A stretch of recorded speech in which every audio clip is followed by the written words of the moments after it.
And as it relates to Donald Trump, him, his sons, his daughter, I mean it, all of them. What would you expect me to say about a man that treats my father that way? Hunter Biden is back doing the rounds and is actually worse than ever.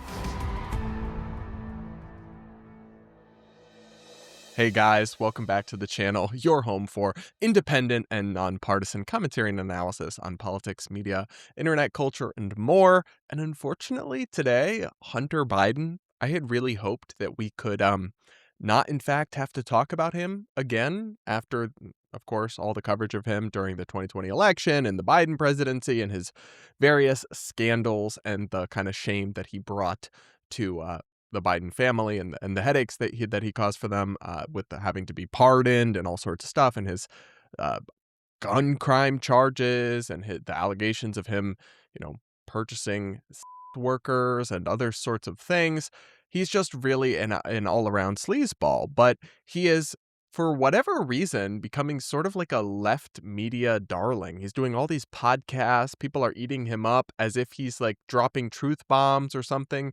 But he's really, when you look at what he's actually saying, just as unhinged and nasty as ever. I want to play this first clip where he, from a podcast that he just went on Barstool Sports, where Hunter Biden was on the Macro Dosing podcast on Barstool, and he decided to like curse not just Donald Trump, which I get, but also his children and grandchildren. Yeah, because that's super normal. Let's listen. And as it relates to Donald Trump, him, his sons, his daughter, I mean it, all of them, the whole family, down to the grandchildren. I hope for the rest of time that I am on this earth, that their names will live in ignominy. And by the way, here's the thing, like, oh, this is going to get clipped and this is going to be the thing. And, you go out there. But let me just tell you something. What would you expect me to say? What would you expect me to say about a man that treats my father that way publicly? What would you expect me to say about a man that treats my mother that way, that treats my sister that way? They stole her fucking diary and published it. Said my dad is a pedophile. Yeah. They were involved in that directly. What would you expect me to say about a group of people that have the capacity and the capability to do that? They may think, oh, all is fair in love and war and politics. And, well, that's how you get power.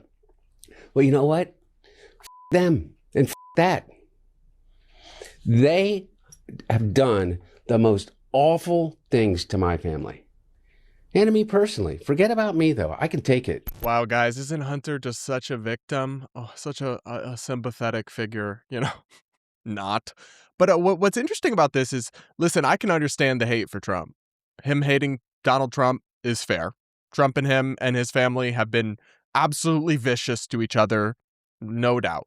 The same could be said with some of Trump's, adult sons, like Don Jr., who are involved in politics and were extremely vocal and critical of Hunter Biden and said all sorts of nasty things and were involved in this stuff. But the reason this rant is so unhinged is because you are like cursing his entire family. Like, tell me, Hunter, what did Barron Trump do to you? The kid's like 19, right? And he's cursing him. And then tell me what Kai Trump did to you, Hunter. Right? His granddaughter, who's, I think, still in high school. It's like, this is unhinged when you start cursing people's entire family lines over your political beefs with them and your personal feud, even if you have every right to hate that person, though they have plenty of right to not like you either. And frankly, so does anybody who reads about your character and your history. And you're probably the last person who should be accusing others of immorality, Hunter. But regardless, it's like, what does this say about like the standards of public civility and decency now? Nothing good. That you can just curse people's grandchildren because of your disputes with them. That's actually not normal. Not to say that Trump behaves himself civilly or appropriately. Of course he doesn't. But that doesn't two wrongs don't make a right. That's not an excuse for Hunter Biden. Anyway, the comments under this clip, even though it was posted to a liberal or a left-wing Twitter page, were still hilarious. The first comment was, "Why are people interviewing this crackhead as though he has something intelligent to say?" I really don't know. That's actually a good question, because Hunter Biden has never been known for anything other than his various dabblings in alleged and confirmed in some cases, crimes and corruption, and then family and personal moral scandals and failing, right? Like, but yes, please. He'll cuss a lot and he's edgy, so bring him on liberal podcasts to insult the Trumps. That's like, what? I just find that to be such a bleak microcosm of the times. Anyway, the next comment, he seems stable. I'm glad so many influencers are giving him a platform. I mean, that's a good point. He really doesn't seem stable, and who knows? Another person wrote, probably shouldn't be bringing up the topic of a president's grandchildren if you're Hunter. Now, let me explain this. There was a whole scandal with the Biden administration and the Biden presidency and the Biden family, which I thought was absolutely abhorrent, where Hunter Biden has a child for whom he originally, like a out-of-wedlock child, who he originally denied that it was his daughter, but then he was forced in court through paternity tests and everything to acknowledge the child. He fought against the child, getting the Biden name. He eventually paid child support. He still has never met his own child. He started doing Zoom calls and then gave up and apparently ghosted the child, according to the mom. And the scandal that touched the Biden administration and the president was that they were putting out statements saying the number of grandkids that they had or welcoming all their grandchildren to the White House or what have you, and just not including her, just not including Hunter's child, even though the kid had done nothing wrong and was their blood. And they literally enabled and supported Hunter Biden being a deadbeat dad, and they were deadbeat grandparents. So I agree with this commenter, actually, that makes it all the more ironic and hypocritical for Hunter Biden, of all people, who I really just think is so contemptible, especially for what he's done with his daughter in that situation.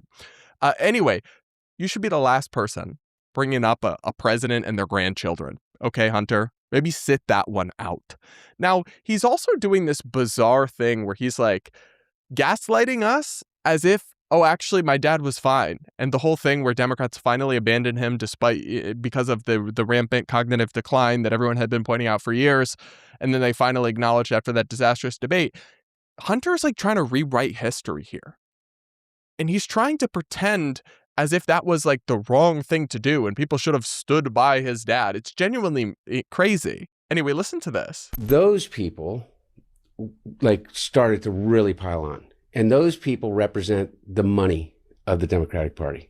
They represent the what I call the corporate elite part of the Democratic Party. You know who stood with my dad? 100%. Black caucus, Hispanic caucus, the Progressive Caucus, all of the constituent parts of the Democratic Party, which are the base, whether you like it or not. You know, like as my dad said, you know what got my dad elected? Black women got my dad elected, period, the end. Black women who organized the party, who organized South Carolina, who organized every state. Why was Kamala more than anything his number one pick? Because why did he pick the first African American woman to be on the Supreme Court? Black women got my dad elected, not just for the president. I mean, black women have been getting my dad elected since 1972, and so regardless, they all stood with him. But, you know, didn't stand with him? The editorial board of the New York Times, the Pod Save America guys, Good. You know, David Axelrod, Rahm Emanuel, you know, all of the technocrats of the Democratic Party that don't have any feel or touch for the actual people that actually organize and vote, but they speak for them all the time. So that part did piss me off. Okay. I'm sorry it pissed you off that these people finally woke up and realized what was happening with your dad, but we all saw that debate performance, and I don't really care if the Congressional Black Caucus stood by him. That just means they were in denial or they were not admitting the truth. The fact that he's like the worst type of dark woke, where he actually is still doing the identity politics thing. We're just citing black women as if they're some authority just because they're black women, and you don't have to explain why they're right. And it's hilarious to me that he cites his dad. Some of the most divisive and tokenizing things that his dad ever did as a positive. So, for example, he mentions here, well, my dad appointed the first black woman to be vice president and Supreme Court, the first black woman to be on the Supreme Court. And of course, that was actually one of the way he did it, not the fact that he did it, was one of the worst things of the entire Biden presidency from a symbolic message, because he explicitly conditioned his selection of a vice president on being a woman and leaning towards a woman of color. And then for the Supreme Court, he explicitly said, I'm only going to pick a black woman. And so what he actually did was explicitly label these people as diversity picks, suggest that you couldn't have just picked them from a meritocratic process, and then narrow down, in the case of the Supreme Court, for example, like 95% of the candidates, eliminate them, and then pick her from what's left. And then pat yourself on the back and call yourself a champion for black women, when actually, I think it's one of the most condescending and insulting and tokenizing things, and racially divisive as well, that Biden did as president. Hunter is still in the dark woke mindset where he thinks that's a good thing. I can't understand that. I mean, I get that he's addled up there, but you'd think he would have some comment. He talks about being in touch with the people. People don't like that. Even black people don't like that. Hispanic people don't like that. Voters of color, even they don't like the tokenistic identity stuff. They want to be treated equal like everyone else. It's the exact educated, white, affluent, liberal class that he's derisively talking about that also agrees with the approach that he's praising from his dad. But you know what? Shout out to those people. Better late than never. The New York Times, the Pod Save America bros, all those folks who finally called out Joe Biden for the insane, cognitive decline and how he was endangering our national security. Good. Better late than never. But he wants a revenge tour against them. It's absolutely insane. Instead of reflecting on the fact that his dad never should have ran for re-election in the first place and should have just stepped down after one term, then the Democrats could have had a real primary and they could have picked a strong candidate instead of ushering in Kamala Harris the last minute as a replacement, who, honestly, in fairness to her, I think she was a terrible candidate anyway, but she was put in a horrible situation where she only had a couple months to try to put together a whole campaign and salvage everything.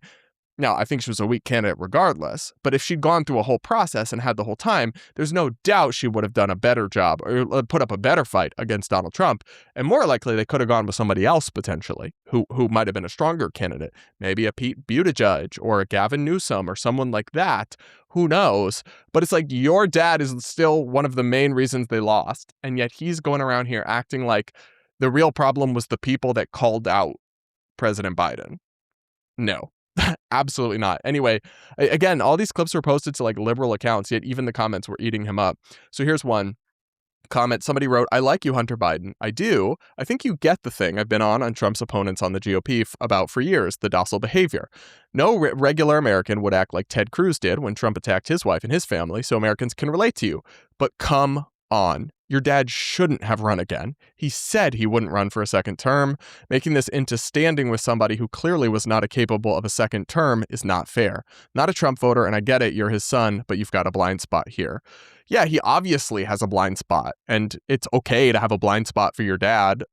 I guess lots of people do, but then you shouldn't be treated as if you're a remotely serious or credible political commentator. And yet Hunter Biden is. Even though, once again, he's just a terrible guy. He has no qualifications or knowledge of any kind about this stuff, right? I find it absolutely insane. But you know what? I would platform Hunter Biden. I would interview him and challenge him and call him out on his own misdeeds and his horrific life and track record. So don't expect him to do an interview with me, but he'll keep popping up on these left-wing podcasts. I don't know about this Barstool one, but they just, I don't know what their bent is, but I've seen him on many others that are explicitly left-wing, and they just like to have him as an attack dog and go, insult MAGA people or wish ill on President Trump's grandchildren, because that's super normal and totally hinged. Yeah, I mean, I guess they'll keep doing that because they got no standards, I suppose, or at least they just have a double standard, which if you have a double standard, you don't have a standard at all. That's just my take. You guys will have to let me know what you think in the comments below. Make sure to subscribe to the channel if you aren't yet. Do hit the like button, and we'll be back with more real soon.